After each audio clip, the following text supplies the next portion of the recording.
My husband made me quit my job to focus on being a wife. I did. For 10 years.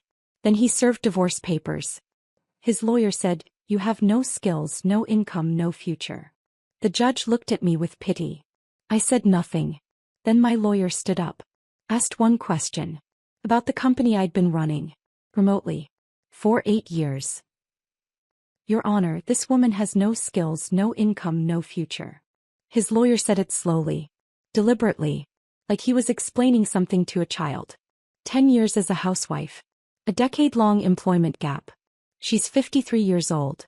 No recent work experience. No marketable abilities. The job market has passed her by completely. Before we continue, I want to thank you for being here. We're so close to hitting 100K subscribers. A family of women supporting women. If you believe in second chances and the courage to rebuild, please subscribe. It's free and helps us reach others who need this. Now let's see what happens next. I sat there in that courtroom, hands folded in my lap, and let every word land. Mark sat across from me looking satisfied. Almost smug. This was the moment he'd been waiting for. The moment his expensive lawyer would prove I was nothing without him. "Mrs. Parker will need significant alimony just to survive," the lawyer continued. "She has no prospects. No way to support herself. My client has been the sole provider throughout this marriage." The judge looked at me. I saw pity in her eyes. That's when my lawyer stood up. "Your Honor," Patricia said quietly, "I have one question for Mrs. Parker." The room went silent. "Mrs. Parker, could you tell the court about the company you've been running for the past 8 years? Mark's face went white. "Let me back up 10 years. To the day my husband made me quit my job to focus on being a wife. The day I became no one. It started with a promotion." His promotion. Mark came home on a Friday afternoon with champagne and that smile he used to give me back when we were happy. Senior account manager. 58,000 a year. We popped the bottle in our kitchen and he talked about the future. How we could finally relax. How his colleagues all had wives who stayed home. How I didn't need to stress myself out working retail anymore. "You could quit," he said, refilling my glass. "I make enough now. Focus on being a wife. Focus on being a wife." Like I hadn't been his wife for 10 years while also managing 3 departments at Dawson's department store. Like those two things couldn't exist at the same time. I was tired. 60-hour weeks during holiday rushes. Dealing with difficult customers and corporate restructures. Some part of me heard, "You don't need to work," and thought maybe it would be nice to rest. To have time for myself. To not feel exhausted every single day. "Hey," I said. "I'll think about it." "I already told my boss you were quitting," Mark said. Kissed my forehead. They were impressed. Said it showed I had my priorities straight. He'd already told people. Before asking me. Before I'd decided. I gave my notice the following Monday. My assistant manager Denise cried. Asked if I was sure. I wasn't sure. But Mark had already made it real by telling other people, and backing out would have made him look bad. So I cleaned out my desk on a Thursday afternoon, turned in my badge and drove home to start my new life as just a wife. The first 6 months were fine. Good even. I deep cleaned closets that hadn't been touched in years. Painted the guest room. Started a garden in our backyard because I needed something to do with my hands. I joined the church women's committee. Volunteered at the library on Tuesday and Thursday afternoons. Mark seemed happier. He'd come home to find dinner ready, the house spotless, me showered and dressed in actual clothes instead of my old work uniform. "This is how it should be," he'd say, kissing my cheek. "This is how it should be." Like before had been wrong somehow. Then the comments started. Small ones. Easy to dismiss if you wanted to pretend everything was fine. "Did you really need to buy the expensive butter?" When I unpacked groceries. "What did you do all day?" When he came home and found me reading on the couch. He started checking the mileage on my car. I didn't notice at first. Then I realized he was writing the numbers down in a little notebook he kept in his nightstand. When I asked why, he said he was just curious where I was going. To the grocery store. The library. Church. That was my entire world now, compressed into 3 locations within a 5-mile radius of our house. He asked for receipts. Every shopping trip. Every purchase. He'd go through them line by line, questioning why I bought this brand instead of that one, why I needed new dish soap when we still had some under the sink. My old work friends stopped calling after Mark made enough comments about them being bad influences, who'd make me miss my stressful old life. Denise invited me to lunch 3 times. I said no twice because Mark needed me home for deliveries. The third time I said yes anyway. Came home to find him waiting. 2.5 hours for lunch? He checked the mileage. What were you really doing? I stopped saying yes after that. By the end of year 2 I didn't recognize myself. I'd gained 23 pounds from stress eating and boredom. My clothes didn't fit right. The professional blazers and slacks I'd worn to work gathered dust in the back of our closet. I wore leggings and Mark's old t-shirts most days because who was going to see me? My hair had gone gray at the temples. I wanted to color it, but Mark controlled our joint account and questioned every expense over $20. Hair color. That's $40. Do you really need it? I'd become invisible. Not just to him. To myself. I'd wake up at 8 or 9, long after he left for work, and stare at our bedroom ceiling. White paint. No cracks. No water stains. Perfect and empty. I'd lie there wondering what I was supposed to do with the next 10 hours. Make another elaborate meal he'd eat without tasting? Vacuum carpets that didn't have footprints because nobody walked on them except me? I'd go to church committee meetings where women discussed bake sale logistics and vacation Bible school planning. Important things. Things that mattered to them. But I'd sit there thinking about the budget projections I used to manage, the staffing decisions, the quarterly reviews. The feeling of solving problems that had actual answers. Some days I'd sit in my car in the grocery store parking lot and cry. Not dramatic sobbing. Just quiet tears running down my face while I gripped the steering wheel and tried to remember who I used to be. I was 51 years old and I felt ancient. Erased. Then Graham died. My grandmother Grace. The woman who'd raised me after my mother left when I was 7. Graham taught me to balance a checkbook and change my own tire and never apologize for existing. The call came on a Thursday afternoon. Quick. She was 87. I stood by her casket at the funeral home in a dress that didn't fit right anymore. I looked at her face and realized she was the last person who'd known me as Sarah Mitchell. Everyone else only saw Mrs. Mark Parker. The woman who used to work at Dawson's. The one who quit. Poor thing. The lawyer read the will 2 weeks later. Graham had left me $45,000. Not to Mr. and Mrs. Parker. Just to me. Sarah Mitchell Parker. There was a sealed envelope with my name written in her shaky handwriting. I opened it in the parking lot. For your escape fund whenever you need it. You're stronger than you know. Love, Graham. I sat there and felt something crack open inside my chest. Not heartbreak. Something else. Something that had been locked away for 2 years. I drove home. Mark was waiting. He asked about the will. I told him about the money. His eyes lit up like Christmas morning. We should invest it in our future, he said. Put it in our joint account. Maybe remodel the basement. I've been wanting a game room. I smiled. Nodded. Told him I'd think about it. But I wasn't thinking about it. I'd already decided. Graham had given me a door. I just had to figure out how to walk through it without him noticing I was leaving. 3 months after Graham's funeral, I was still carrying that note in my purse. The paper had gone soft from being folded and unfolded so many times. For your escape fund whenever you need it. Some days I'd pull it out while sitting in my car outside the grocery store, reading those words until they blurred. Mark kept asking about the money. When could we access it? Had I talked to the lawyer? What was taking so long? Estate taxes, I told him. Legal paperwork. It's complicated. He'd sigh. Complain about how his mother's estate had been settled in 6 weeks. I'd nod and change the subject and feel the lie sitting heavy in my chest. The truth was I'd already moved Graham's money. Opened a new account at a different bank across town. Used my maiden name. Sarah Mitchell. A name I hadn't used in 12 years. The bank teller had looked at my driver's license, Sarah Mitchell Parker, and asked if I wanted the account under my full legal name. Just Mitchell, I'd said. It's simpler. She'd smiled and processed the paperwork. $45,000 deposited into an account my husband didn't know existed. I told myself I was just keeping it safe. That I'd figure out what to do with it eventually. That I wasn't really lying, just postponing the truth. But I knew better. On a Wednesday morning in late September, I told Mark I was going to a church bake sale planning meeting. He didn't look up from his laptop. Just waved a hand in dismissal. I got in my car and started driving. Not toward the church. Away from our neighborhood. Away from streets where people knew me as Mark's wife. I drove for 40 minutes watching our suburb fade into countryside and then into a small town I'd never been to before. Mobuk. Population 8,000 according to the sign on Route 9. Main Street had the kind of storefronts you see in postcards.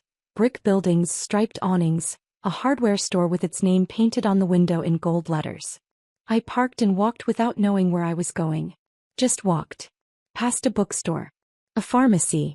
An antique shop with furniture crowding the sidewalk. Then I saw it. Corner Cup Cafe. The name was painted on the window in faded letters. A for sale sign was taped inside, edges curling away from the glass. I stopped walking. Stood there on the sidewalk staring at it. The place looked half dead. Through the grimy window I could see mismatched chairs around small tables. A counter with a coffee machine that looked older than me. Menu boards with prices written in marker that had started to fade and smear. But there was something about the morning light coming through those east-facing windows. Something about the way the door sat slightly crooked in its frame. I pushed the door open. It stuck. I had to push harder and it gave with a scraping sound that probably should have been fixed years ago. A woman looked up from wiping down tables. Late 50s, maybe early 60s. Gray hair pulled back in a ponytail. Tired eyes that had seen too many slow days in a dying business. "We're closing in 10 minutes, she said. Not rude. Just factual. But I can get you coffee if you want. Is this place really for sale? She set down her rag. Studied me for a moment. You interested in buying a failing cafe? Maybe. She laughed. Not a happy sound. Owner died 6 months ago. Heart attack right there behind the counter. His kids want to sell. Get it off their hands. They live in Florida. Don't want to deal with it. How much are they asking?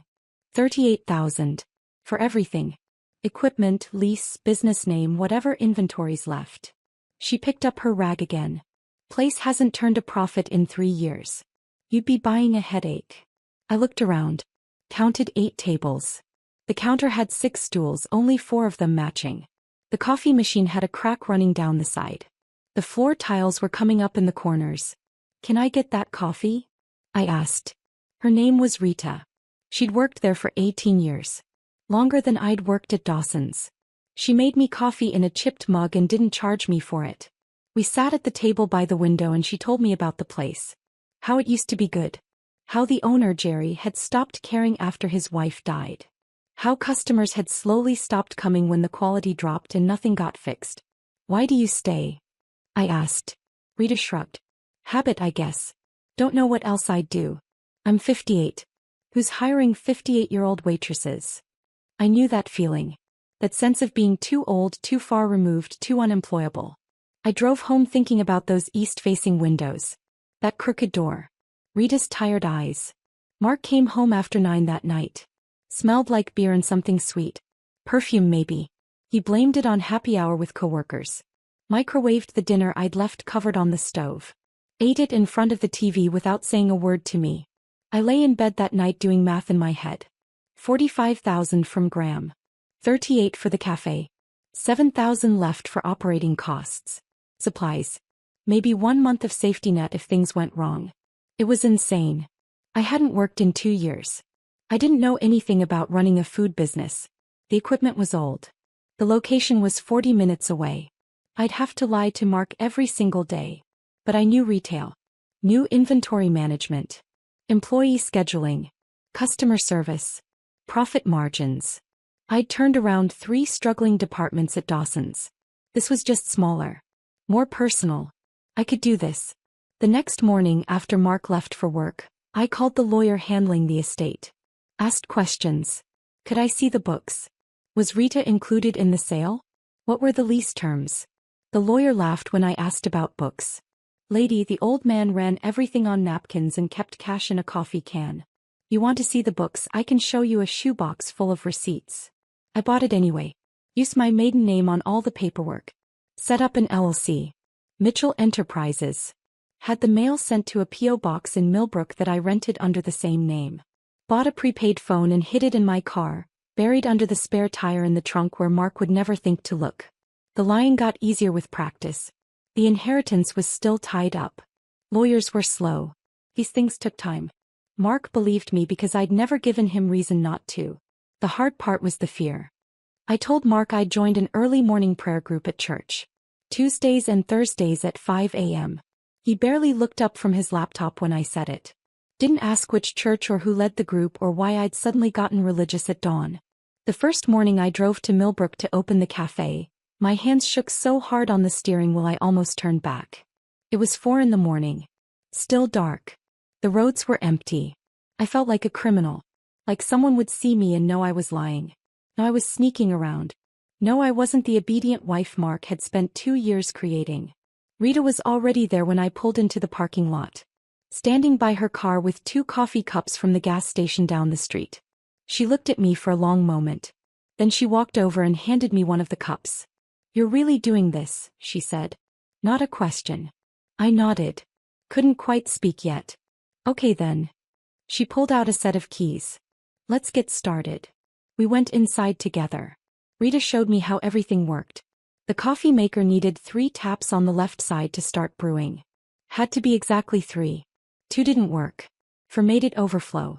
The sandwich press only heated properly if you held the handle down for the first 30 seconds. The cash register stuck on the number 7 every single time. "Jerry kept meaning to fix that," Rita said. "Never got around to it." The place was falling apart. The walk-in cooler made a grinding sound. The bathroom door didn't latch properly. Half the light bulbs were burned out. But it was mine. For the first time in 2 years I had something that belonged to me. Not to Mark. Not to us. To me. Rita didn't ask why I was using my maiden name. Didn't ask why I jumped every time the door chimed. Didn't ask why I kept checking my phone like I was expecting bad news. She just said, "We open in 20 minutes. You know how to make a latte?" I didn't. He taught me. By 9:30 that morning, I'd served 42 customers. Burned my hand twice on the steam wand. Forgotten someone's order and had to remake their sandwich. Said, "I'm sorry" more times than I could count. But I'd done it. I'd opened a business. Run a shift. Made it through.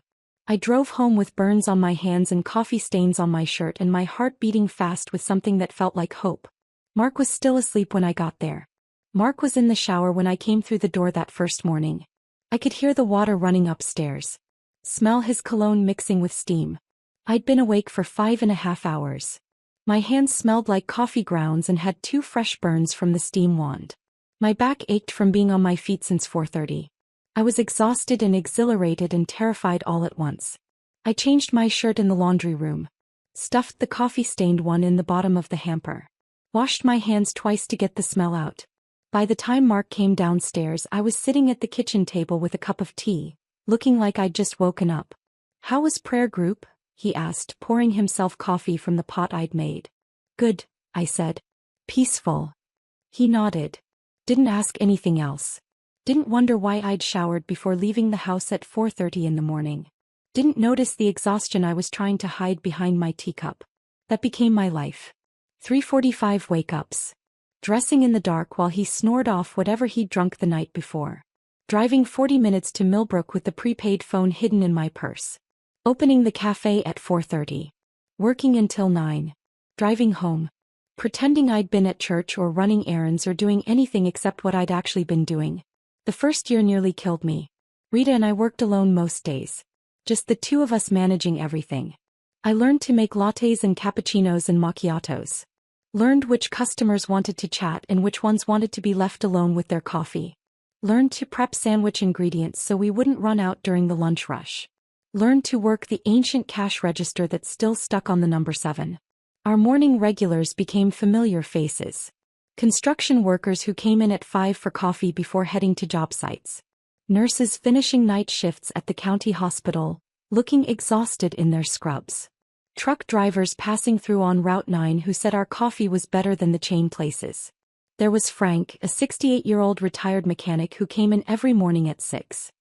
He told me once that my coffee was better than his ex-wife's, and I could tell he meant it as the highest compliment he could give. There was Linda, a hospice nurse who worked overnight and stopped in at 7:30 on her way home. She always ordered the same thing. Large coffee, light and sweet, and a blueberry muffin. There was David, who drove trucks and knew our hours because he'd pass through Millbrook every Tuesday and Thursday around 5:15. They started calling me Ms. Mitchell, asking how my day was going, telling me about their lives. I was someone again. Not just Mark's wife. Not just the woman who used to work at Dawson's. I was Ms. Mitchell, who ran the cafe and remembered your order and asked about your sick dog. The cafe made maybe $300 on a good day that first year. After paying Rita, restocking supplies, and covering the lease, I'd clear $50 profit if I was lucky. Some days we lost money. Some days I'd drive home wondering if I'd made a terrible mistake. But I kept going. Mark noticed I was losing weight. Mentioned it one night over dinner. "You look good," he said. "Different." I did look different. The early mornings and physical work had stripped away the weight I'd gained. I was sleeping better despite the exhaustion. Had color in my face again. "Must be all that volunteering," I said. He nodded. Went back to his food. What he didn't notice was that I was waking up at 3:45 every morning. That I was gone before dawn. That I came home smelling like coffee even though I'd changed my shirt and washed my hands. He didn't notice because he'd started staying out later. Coming home after 10, sometimes after 11. Smelling like cigarette smoke and something sweet I couldn't quite identify. When I asked where he'd been, he'd say happy hour with coworkers. Office thing. You wouldn't understand. I stopped asking. Instead, I started checking our joint account. Not every day. Just occasionally. Carefully. Making sure to clear the browser history after. That's when I saw the withdrawals. $1,500. $3,000. $2,500. Always in round numbers. Always with no explanation. One night I asked him about it. Kept my voice casual. Light. I noticed some money came out of our savings. What was that for? His face changed. Got hard in a way I wasn't used to seeing. Investment opportunities through the office, he said. You wouldn't understand the details. I'd like to understand. Sarah. He said my name like a warning. I'm the one who works. I'm the one who makes the money. I think I can decide how to invest it without getting permission from someone who hasn't had a job in 3 years. I didn't say anything. Just nodded. Let it drop. But I started keeping records. A little notebook hidden in my car. Every withdrawal he made, I wrote it down. Date. Amount. His excuse if he gave one. $15,000 disappeared that first year. $15,000 from our joint savings while I was working 80-hour weeks to build something he knew nothing about. I said nothing. What could I say without revealing I was checking the accounts? Without explaining why I wasn't panicking about money when I supposedly had no income? The secret I was keeping had walls built from other secrets. Month 14, I hired my first employee besides Rita. Her name was Jasmine. 29 years old with a 3-year-old daughter. She came in for the interview wearing jeans that had been washed so many times they were nearly white. Shirt with a small stain on the collar she tried to hide with a cardigan. She sat across from me at one of the cafe tables and her hands shook when she filled out the application. I haven't worked in 4 years, she said. My ex said he'd support us. Then he left. Stopped paying child support. I've been applying everywhere but nobody calls back. I looked at her application. High school diploma. Some community college. Previous experience as a waitress before her daughter was born.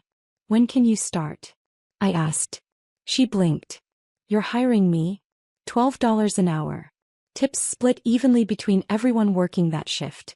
Can you do mornings? 6 to noon. He started crying. Right there at the table. Said yes through the tears.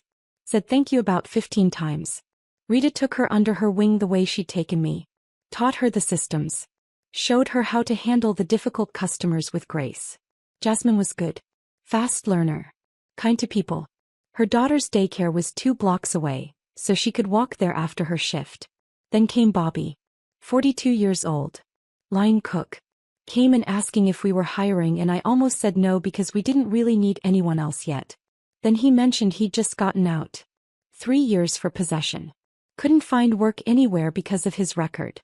I can cook, he said. I'm good at it. I just need someone to give me a chance. I hired him for kitchen work. $10 an hour to start.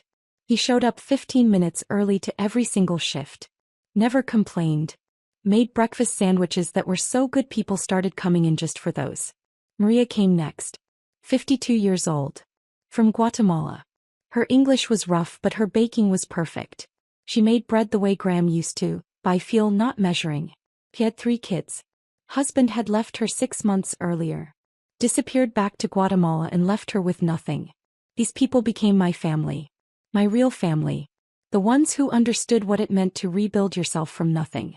They figured out pretty quickly that something wasn't normal about my situation. The way I jumped every time the door chimed. How I never answered my personal phone in front of them.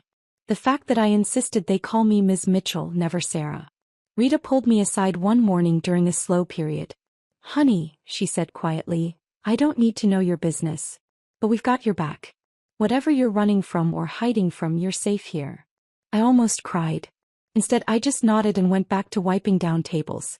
By the end of year 2, the cafe was actually making money. Real money. I'd repainted the walls a warm cream color. Replaced the broken equipment. Updated the menu with items Bobby suggested. Fixed the bathroom door and the grinding walk-in cooler and even the cash register that stuck on 7. We were making $700 on weekdays. $1,000 on Saturdays. After expenses and payroll and everything else, I was clearing $6,000 a month. That's when I started looking at the second location. Another failing cafe in Millbrook. Owner was retiring. Wanted $18,000 for it. I had $22,000 in my business account by then. Rita said I was crazy to expand so fast. "You're barely 2 years in," she said. "You should wait. Build up more savings." But I'd spent 12 years in retail management. I knew how to scale. Knew when to grow. I bought it. Put Jasmine in charge. She cried again when I told her. Within 6 months, both locations were profitable. I was making more money than I'd ever made at Dawson's. More than Mark made in his fancy account manager job. And he had no idea. He thought I was volunteering at church. Doing book club on Thursday nights. Maybe running errands. He had no idea I was running 2 businesses 40 minutes away in a town where nobody knew Mrs. Mark Parker existed. By year 7, I'd opened 4 locations. The original cafe, the second one Jasmine managed, a third near the hospital that did brisk business with medical staff, and a fourth by the highway that caught travelers and truckers. I had 32 employees. I was clearing $12,000 a month in owner's draw. Mark still had no idea. I'd gotten better at the lying. Better at the logistics. I worked the opening shift at the original location 6 days a week, 4:30 to 9:30, then spent a few hours rotating between the other locations. Checking in. Handling problems. Meeting with suppliers. I told Mark I'd expanded my volunteering. Church food bank. Library programs. Meals on Wheels. He never questioned it. Never asked for details. Never seemed to notice or care how I spent my days. He was staying out later. Coming home after midnight some nights. I'd be in bed pretending to sleep when he'd stumble in, smelling like smoke and alcohol and something floral I couldn't place. On a Wednesday in November I was doing laundry. Going through pockets before washing like I always did. Mark's work pants. I pulled out a crumpled receipt and almost tossed it without looking. Something made me unfold it. Riverside Casino. 3 days ago. Dinner for 2. $87. 2 glasses of champagne. 1 ribeye steak. 1 salmon. I stood there in our laundry room holding that piece of paper and something cold settled in my chest. Mark had told me he was working late on Monday. Project deadline. Wouldn't be home until 10. I stared at the receipt. 2 glasses of champagne. We hadn't had champagne together in 4 years. I'd suggested it once for our anniversary. Mark had said it was too expensive. Said we needed to watch our spending. Be responsible. But he'd bought champagne for someone else. I checked his other pants. The khakis from last week. The jeans from the weekend. 2 more receipts. Different dates. Same restaurant. Same casino. Always dinner for 2. Always expensive. I sat down on the laundry room floor with those 3 receipts spread in front of me like evidence at a crime scene. The money wasn't what hurt. I'd been secretly refilling our joint account with transfers from my business to cover his gambling withdrawals. I knew he was burning through our savings. Had been for years. But this felt different. This was deliberate. Planned. He was taking someone to dinner. Buying champagne. Spending money he claimed we didn't have on a woman who wasn't me. I didn't confront him that night. Or the next day. Instead I started watching. Really watching. He'd come home and shower immediately. even on nights when he claimed he'd been at the office. Who showers after sitting at a desk? There was new cologne in our bathroom cabinet. Expensive stuff. I'd never bought it. When I asked him about it, he said it was a gift from a coworker. For his birthday. His birthday had been 6 months ago. He'd started using breath mints. Kept a tin in his car. Another in his jacket pocket. Mark had never cared about his breath before.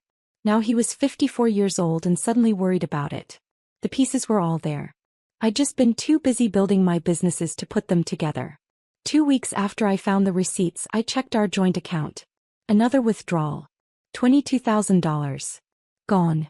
In one transaction. I sat at my kitchen table staring at the screen on my laptop. $22,000. Our savings was almost empty now. When Mark came home that evening, I kept my voice calm. Light. Casual. I saw a withdrawal from our savings. $22,000. What was that for? His face changed. Got red. Angry. My mother needs emergency surgery, he snapped. How dare you question me about taking care of my own mother? Do you think I'm lying to you? I said nothing. Just looked at him. I can't believe you'd make this about money, he continued. My mother is sick and you're worried about the account balance. That's unbelievable, Sarah. Really unbelievable. I'm sorry, I said quietly. You're right. I shouldn't have asked. He nodded. Accepted my apology like it was his due. Went upstairs to change for dinner. I sat there at the kitchen table. His mother had been dead for 6 years. Died of pneumonia in a nursing home in Florida. We'd gone to the funeral together. He was lying to my face and didn't even care enough to make it believable anymore. I went upstairs. Sat on the edge of our bed. Thought about 7 years of waking up at 3:45. 7 years of burns on my hands and aching feet and pretending to be someone I wasn't. 7 years of building something while he destroyed everything. The next morning at the cafe, Rita took one look at my face and poured me coffee without asking. Added extra cream the way I liked it. Set it in front of me and squeezed my shoulder. You okay, honey? I nodded. Couldn't quite speak yet. She didn't push. Just went back to prepping for the morning rush. That's when I decided I needed to know for sure. Not a private investigator. I couldn't afford that. Couldn't risk the paper trail. Couldn't have Mark finding out I was checking on him. But Emma could help. Our neighbor's daughter. 16 years old. Worked part-time at my third location after school. Sweet kid. Good grades. Saving for college. I'd written her a reference letter for her applications. She called me Aunt Sarah when her parents weren't around. One afternoon during her shift, I asked her casually about the neighborhood. If she'd seen Mr. Parker much lately. She got quiet. Looked down at the register she was restocking with receipt paper. Ms. Mitchell, she said carefully, there's something I should probably tell you. She pulled out her phone. Opened her photos. Showed me. Mark's car in our driveway on a Thursday afternoon. 2:15 p.m. When he should have been at work. A woman getting into the passenger seat. Blonde hair. Young. Maybe early 30s. Another photo. Same woman leaving our house 2 hours later. 3 more photos. Different days. Same pattern. I wasn't trying to spy, Emma said quickly. But I walk home from school past your house and I kept seeing her. And I thought you should know. In case you didn't know. I'm sorry. I looked at those photos. This girl had been documenting my husband's affair for 3 months. Taking pictures because she thought I should know. Because she cared enough to protect me. Thank you, I managed to say. Can you send these to me? She did. To my business phone. The prepaid one Mark didn't know existed. That night I waited until Mark was in the shower. Went through his phone. The password was still my birthday. Had been for 12 years. I opened his messages. Hundreds of texts from a contact saved as Br. Brittany, I assumed. I scrolled through them. Didn't read every word. Couldn't. But I read enough. Plans to leave me. Discussions about timing. About how much money he'd get in the divorce. She's so boring, Brittany had written. She doesn't even have a job. What does she do all day? Mark's response, I know. You're right. I deserve better. Someone who actually contributes something. I put the phone back exactly where I'd found it. Went downstairs. Made myself a cup of tea. My hands weren't shaking. That's what surprised me most. I'd expected to fall apart. To cry. To feel destroyed. Yet I felt calm. Clear. I'd spent 7 years building something while he destroyed everything we had. 7 years being afraid of losing him. Losing our life. Losing my security. But sitting there in our kitchen at 11 o'clock at night, I realized something. I had nothing left to lose. I'd already lost it all years ago when he made me quit my job. When he started controlling every dollar. When he turned me into someone small and invisible. I just hadn't been ready to admit it until now. I didn't sleep that night. Didn't even try. I sat in our kitchen until 3 in the morning, drinking tea that had gone cold, thinking about 7 years of lies and what came next. When my alarm went off at 3:45, I was already dressed. The drive to Millbrook felt different that morning. Lighter somehow. Like I'd been carrying something heavy and had finally set it down. Rita was waiting in the parking lot like always. She took one look at my face and said, "What happened?" "I'll tell you later," I said. "Let's just get through the morning rush first." We opened at 4:30. Served the usual crowd. Frank with his black coffee and newspaper. Linda the night nurse with her light and sweet and blueberry muffin. David the truck driver passing through on his Tuesday route. Normal. Everything was normal except nothing would ever be normal again. By 9:30 the morning rush had cleared. Rita poured us both coffee and sat across from me at the corner table. "Talk," she said. I told her everything. The receipts. The photos Emma had taken. Going through Mark's phone. The text messages. Brittany. Rita listened without interrupting. When I finished, she reached across the table and squeezed my hand. "Good riddance," she said simply. I almost laughed. "That's it? That's your advice? Honey, I watched you build this place from nothing. Watched you work yourself half to death while that man sat at home doing nothing. You don't need advice. You already know what you're going to do." He was right. I did know. The divorce papers arrived on a Monday morning in March. 3 weeks after I'd found the receipts. 2 weeks after Emma showed me the photos. I'd just gotten home from my opening shift. Still had coffee stains on my fingers. I was pulling into our driveway when a man in a polo shirt walked up to my car window. "Sarah Parker?" "Yes. You've been served." He handed me a manila envelope. Waited while I signed his clipboard. Then he got back in his car and drove away. I sat there in my driveway and opened the envelope. Petition for dissolution of marriage. I read through the paperwork slowly. Mark was asking for the house. Both cars. Half of any retirement accounts or hidden assets. And alimony. Alimony. From me. From the woman he thought had been sitting home doing nothing for 10 years. His lawyer had included a statement. I read it twice to make sure I wasn't misunderstanding. Mrs. Parker has been voluntarily unemployed for a decade. She has no marketable skills or employment prospects. She is financially dependent and incapable of self-support. Given her age and extended absence from the workforce, she will require significant spousal support to maintain even a minimal standard of living. I sat there in my car and started laughing. I couldn't help it. The irony was so perfect it was almost beautiful. Mark thought I was unemployable. Thought I was helpless. Thought I'd been doing nothing for 10 years while he supported us. I laughed until tears ran down my face. Mark came home 2 hours later. I was sitting at the kitchen table with the papers spread in front of me. He walked in looking nervous. Guilty. Like a kid caught doing something wrong. "Sarah," he started. "I'm sorry you had to find out this way. Not sorry for cheating. Not sorry for lying. Not sorry for the affair or the gambling or any of it. Just sorry I'd found out through legal papers instead of him telling me himself. I think this is best for both of us," he continued when I didn't say anything. "We've grown apart. You deserve someone who can make you happy." I almost laughed again. He was using therapy language. Making it sound mutual. Like we'd both decided this together. "When are you moving out?" I asked. He looked relieved. "This week. I've already started packing. I'll get the rest of my stuff over the next few days." "Where are you going?" "Staying with a friend. Until we figure everything out." "A friend. Right." He moved out on Thursday. Packed his clothes and his golf clubs and the TV from the living room. I helped him carry boxes to his car. Didn't fight. Didn't cry. Didn't beg him to stay. He seemed almost giddy with how easy I was making it. "We can be adults about this," he said, loading the last box into his trunk. Split things fairly. No reason to make it ugly. Whatever you think is fair, I said. He smiled. Actually smiled. Then he kissed my forehead like I was a child. You'll be okay, he said. Maybe you can get a job at Target or something. Get back on your feet. I watched him drive away. Stood in our driveway until his car disappeared around the corner.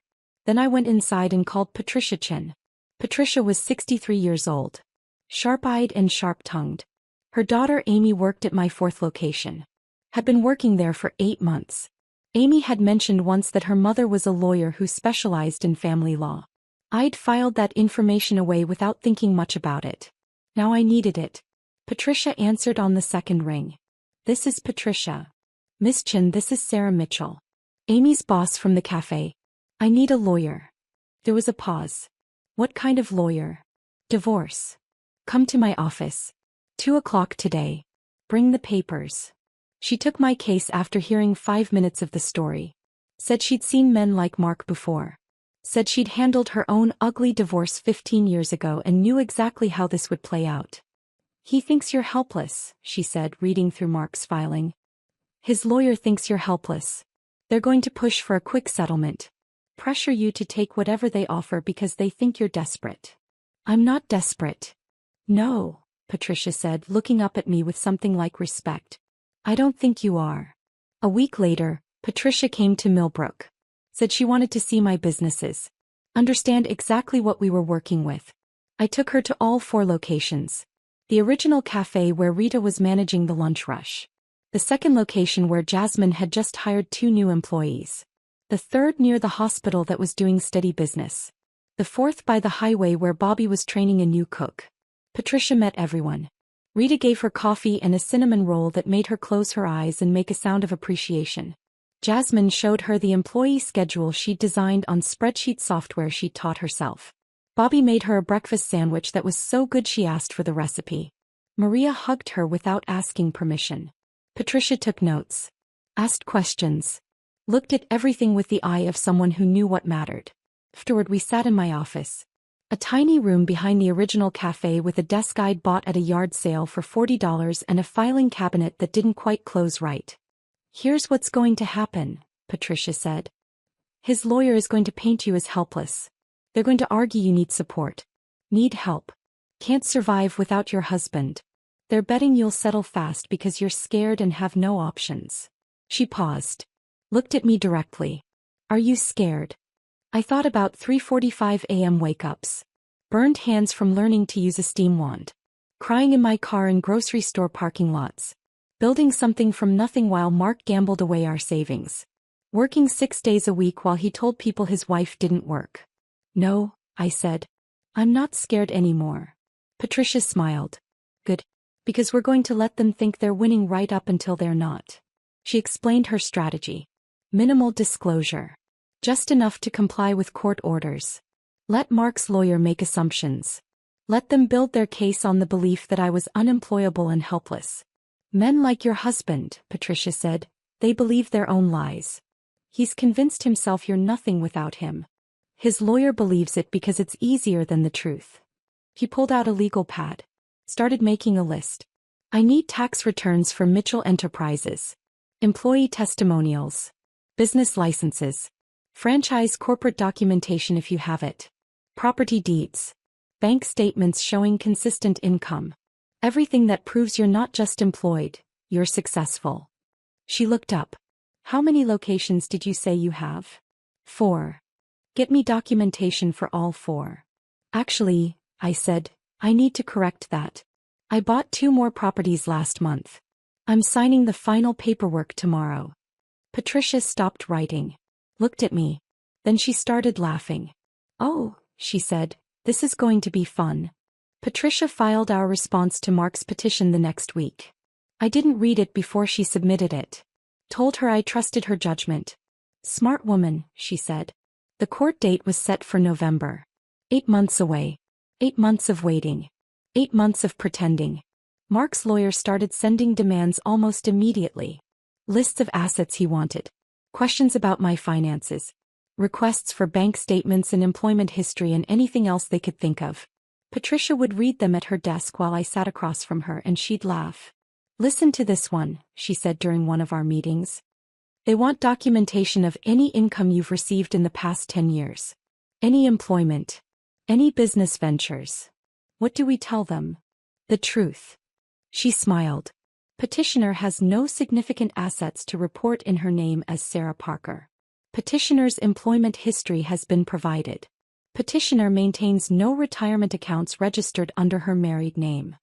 Every word was technically true. Sarah Parker had nothing. Sarah Mitchell had 6 cafe locations and a healthy bank account and more employees than Mark had ever managed. Won't they figure it out? I asked. Eventually, yes. In court. When it's too late for them to change strategy. Patricia leaned back in her chair. Right now they're operating on assumptions. We're not going to correct those assumptions until we absolutely have to. Meanwhile, Mark was living his best life. At least that's what it looked like on social media. I didn't follow him.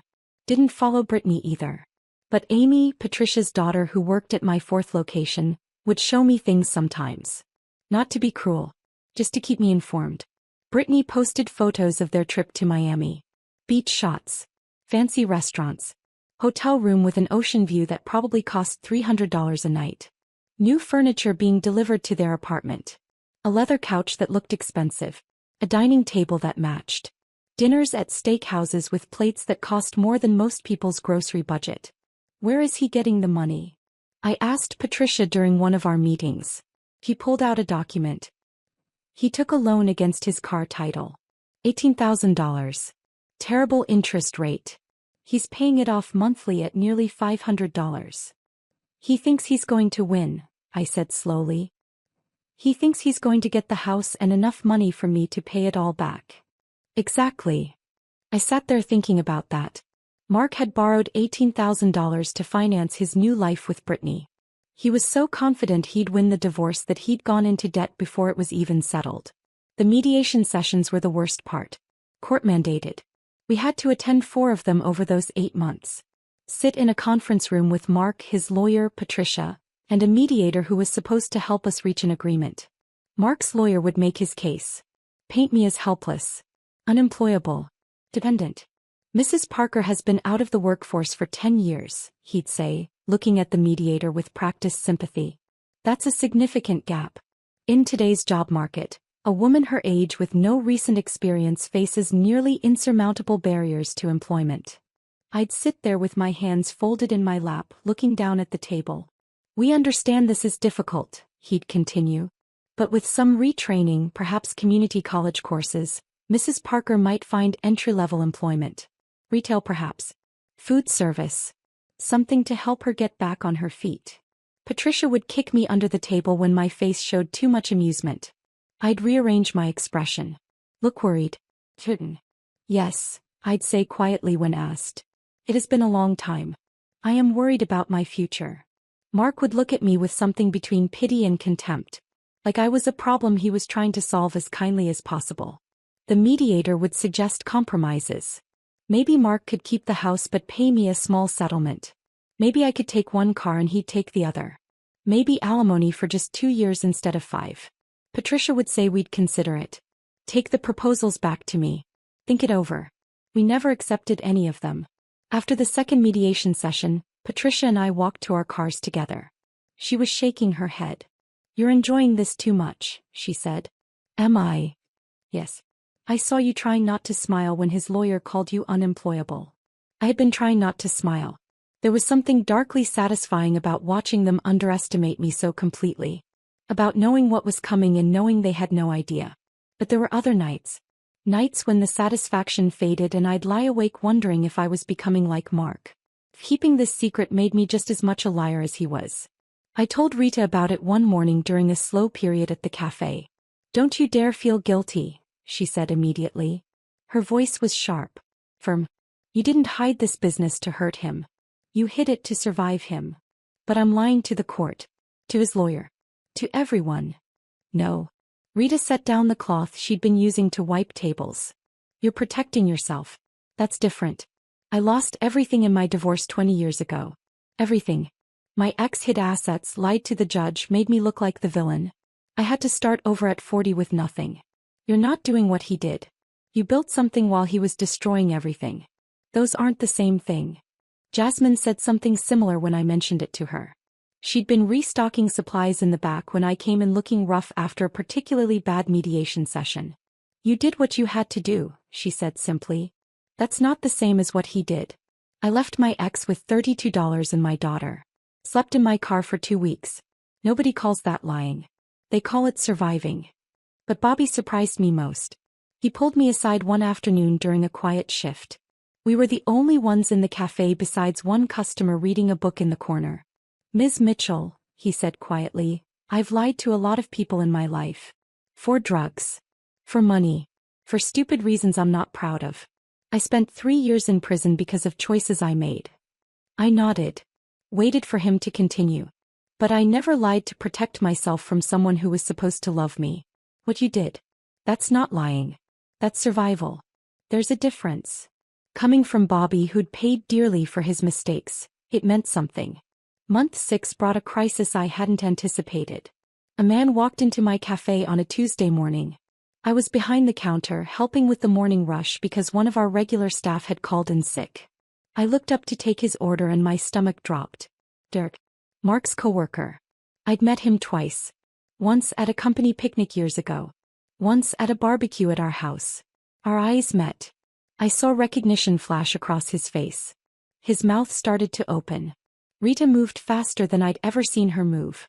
She stepped between us, blocking his view of me, her voice loud and cheerful. I'm sorry, sir, but Ms. Mitchell is handling a private business call. I'd be happy to help you with your order.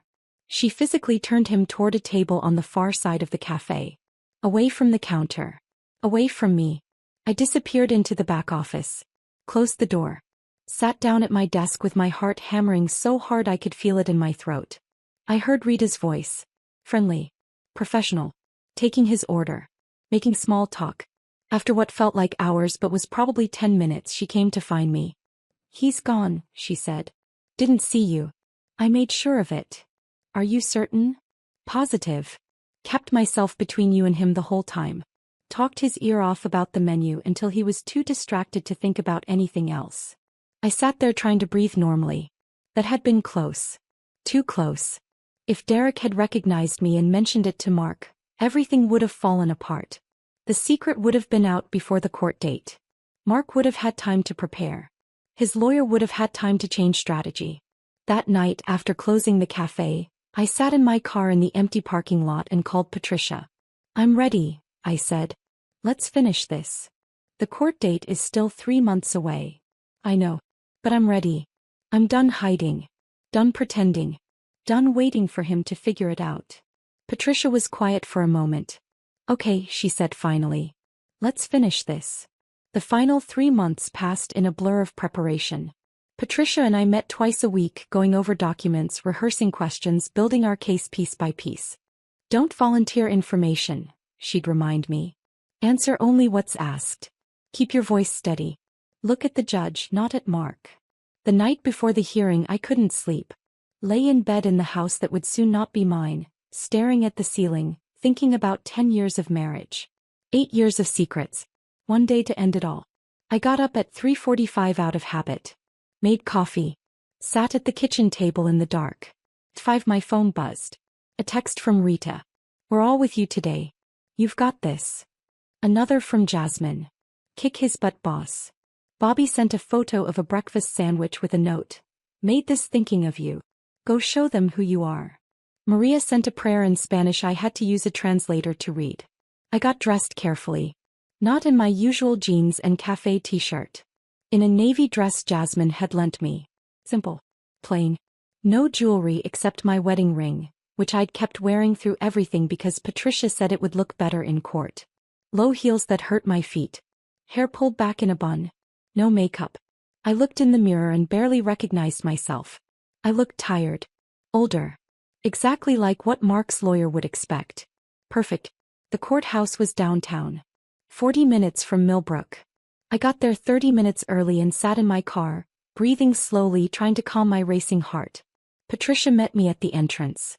She was wearing a sharp gray suit and carrying a leather briefcase that looked expensive. Ready? She asked. Yes. We walked in together.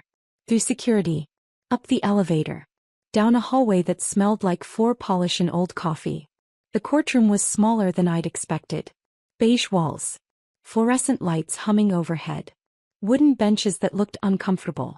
Mark was already there. Sitting on the left side with his lawyer. He was wearing a new suit. Dark blue. Probably cost $500 he didn't have. Brittany was in the back row. Blonde hair styled perfectly. Dressed too tight and too young for a courtroom. She kept touching her hair and smiling at Mark. I sat down next to Patricia on the right side. Folded my hands in my lap. Didn't look at Mark. The judge came in a few minutes later. A woman in her early 60s. Reading glasses on a chain around her neck. Gray hair cut short. Face that said she'd heard every lie people could tell and didn't believe any of them. All rise for the Honorable Judge Morrison, the bailiff said. We all stood. Sat back down when she gestured for us to. Judge Morrison looked at the papers in front of her. Looked at Mark. Looked at me. We're here for the dissolution of marriage between Mark Parker and Sarah Parker, she said. Her voice was flat. Professional. Like she did this 20 times a week. Mr. Parker, your attorney may proceed. Mark's lawyer stood up. Richard something. I'd heard his name but hadn't bothered to remember it. He was tall. Silver hair. Expensive suit. Smile that probably worked on most people. Your Honor, he began, this is a straightforward case. Mrs. Parker has been out of the workforce for 10 years. She voluntarily left a retail management position to focus on being a homemaker. A choice she made freely. A choice that has consequences. I kept my face neutral. Let him talk. She has no recent employment history. No current income. No retirement savings. She is, by any reasonable measure, unemployable in today's job market. He said it so confidently. Like it was a fact everyone agreed on. A woman of 53 with a decade-long gap in her resume faces nearly insurmountable barriers to employment. My client, Mr. Parker, has been the sole financial provider throughout this marriage. He's maintained steady employment. Paid the mortgage. Covered all household expenses. I watched Judge Morrison. Her face didn't change. Just listened. Took notes. Mrs. Parker has contributed nothing financially, Richard continued. In fact, she spent considerable money from their joint accounts on personal expenses we're still attempting to document. He looked at me when he said it. Like I was some kind of frivolous spender who'd blown our savings on shoes and purses. I said nothing. Just sat there. Mr. Parker is requesting an equitable division of assets, Richard said.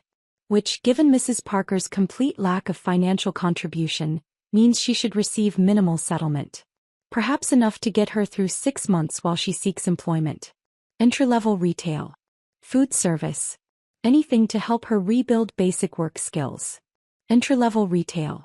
Like I hadn't managed 3 departments and 42 employees before Mark made me quit. Your Honor, this is simply a matter of practical reality. Mrs. Parker needs to face facts. She has no skills. No income. No future prospects. The sooner she accepts this and agrees to reasonable terms, the sooner both parties can move forward with their lives. He sat down. Looked pleased with himself. Mark nodded along. Looked at me with something between pity and contempt.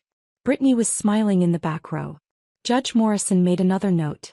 Looked up at Patricia. Counsel for Mrs. Parker? Patricia stood slowly.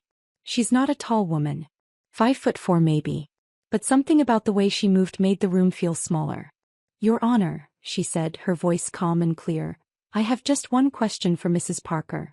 Judge Morrison nodded. Proceed. Patricia turned to me. Our eyes met. This was it. 8 years of secrets. 8 months of preparation. One moment to change everything. Mrs. Parker, she said, could you tell the court about Corner Cup Cafe? The room went very quiet.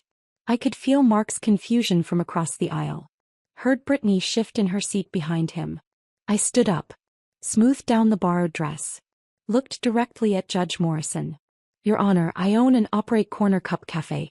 It's a coffee and sandwich shop in Millbrook about 40 minutes from here. Mark's lawyer started to say something. Judge Morrison held up her hand. Stopped him. Continue, Mrs. Parker, she said. I purchased the cafe 8 years ago using a small inheritance from my grandmother. $45,000. It was failing when I bought it. Nearly bankrupt. I turned it around within 18 months. Made it profitable. I could see Mark's face from the corner of my eye. He'd gone pale. I've since expanded to 6 locations across 3 counties. Hoboken, Riverside, Hartfield. Each location profitable. Each one built through careful reinvestment of earnings. My voice was steady. Clear. This was the easy part. I was just telling the truth. I currently employ 47 people. Full-time and part-time staff. Many of them are women rebuilding their lives. Starting over. Getting second chances. Judge Morrison was leaning forward slightly. Paying attention. Last year my businesses generated $180,000 in owner's draw for me personally. That's after all expenses. Food, supplies, rent, everything. Richard was shuffling papers frantically, looking for something he wasn't going to find. I also own 2 commercial properties.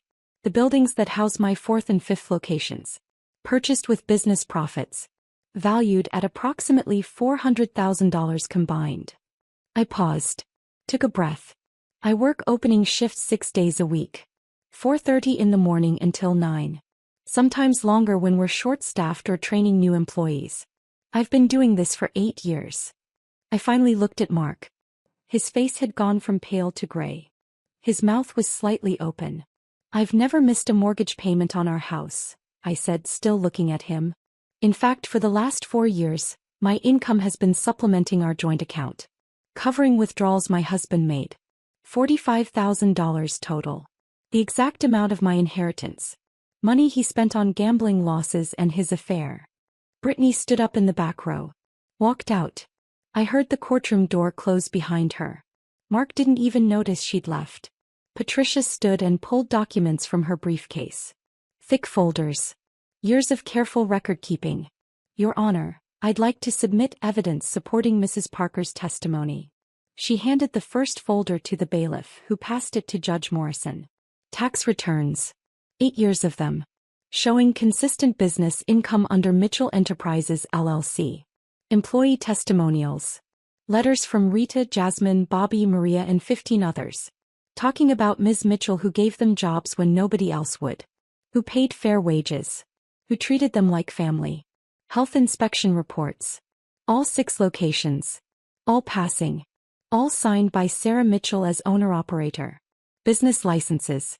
Proper documentation filed with the state. Everything legal. Everything transparent. Property deeds for the 2 commercial buildings I owned. Bank statements showing the growth of my business accounts. The consistent deposits. The careful management. And finally, a letter from the franchise corporate office. Congratulating me on being named Franchisee of the Year for exceptional business turnaround and community impact. Judge Morrison read through everything slowly. Mark's lawyer kept trying to interrupt. She'd hold up one finger. Keep reading. When she finished, she looked up at Richard.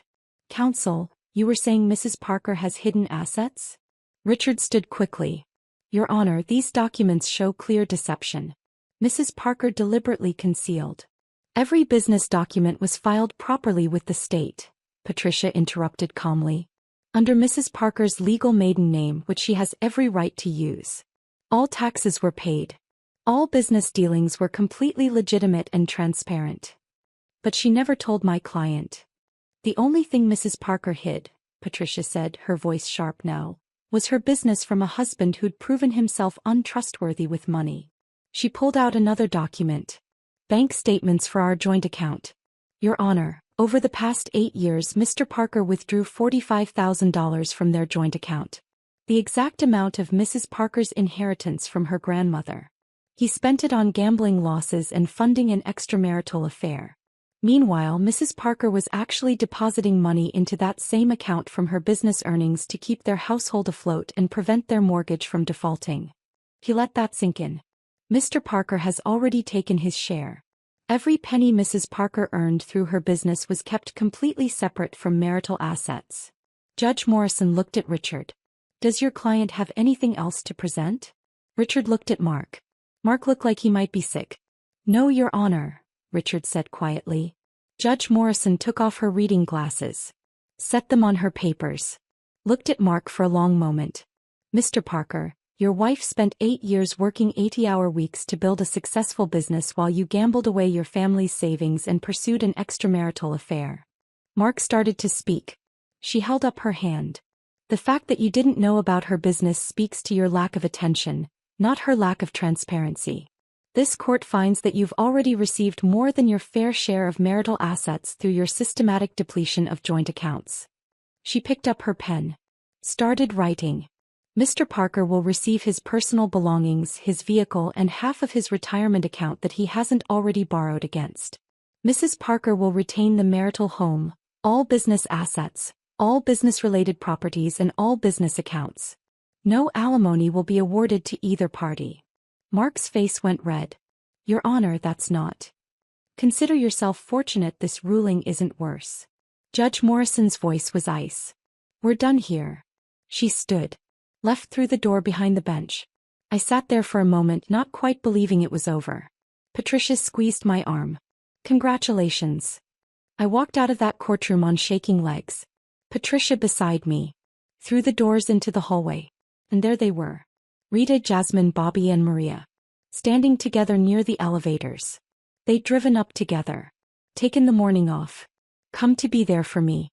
Jasmine was crying. She ran over and hugged me so hard I almost fell backward. Bobby grabbed me next. Lifted me off my feet. That's our boss, he said, laughing. Maria just held my face in her hands and said something in Spanish I didn't understand but felt in my chest. Rita stood back watching. When the others finally let me go, she stepped forward. Welcome home, boss, she said like she'd been saying for 8 years. I couldn't speak.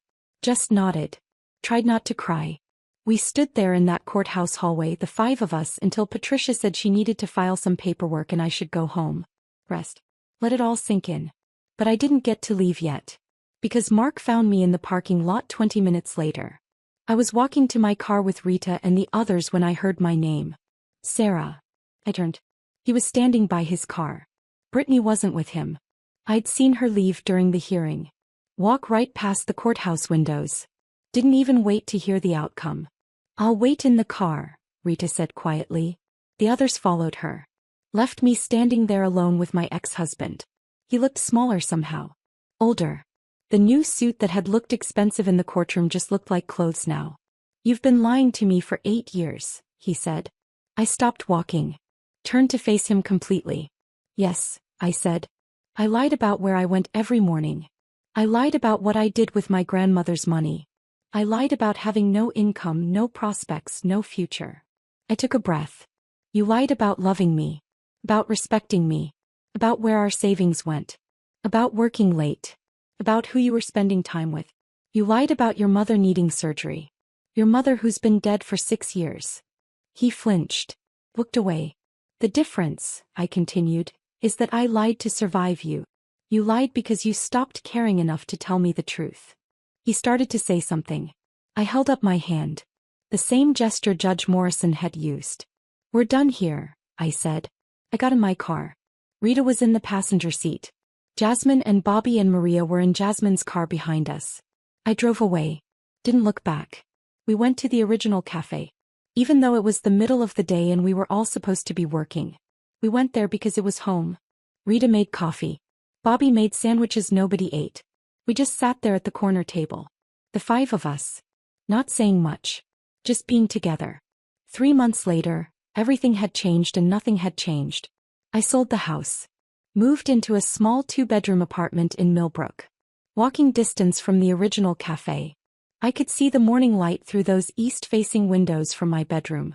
The divorce was final. The paperwork signed. Mark was gone. I heard he'd moved 2 hours away. New job. New city. Brittany hadn't lasted a month after the hearing. I opened the 7th location in January. Rita managed it. She'd earned it. Started teaching a business class at the community college. Once a month. Free. Starting over. Business basics for women in transition. 30 women came to the first class. Sat in those plastic chairs and listened while I talked about profit margins and business licenses and not being afraid to start over. 50 came to the second one. By the third we had to move to a bigger room. I hired 3 new women that spring. All recently divorced. All with gaps in their resumes. All with shaking hands when they came in for interviews. Claire was 57. 20-year employment gap. Ex-husband had controlled everything. I hired her to work mornings at the original location. On her first day I taught her how to use the coffee machine. The same one Rita had taught me on 8 years ago. New machine but same feeling. She pulled her first espresso shot and looked up at me with tears in her eyes. "I did it," she whispered. "You did," I said. Rita walked by with a tray of Maria's fresh muffins. Squeezed my shoulder without stopping. "Another day, boss." I looked around the cafe. Early morning light streaming through those windows. The smell of fresh coffee and baking bread. The sound of the door chiming as Frank came in for his regular order. Claire nervous but trying. Rita steady and strong. Bobby in the kitchen making someone's breakfast. Maria in back preparing dough for tomorrow.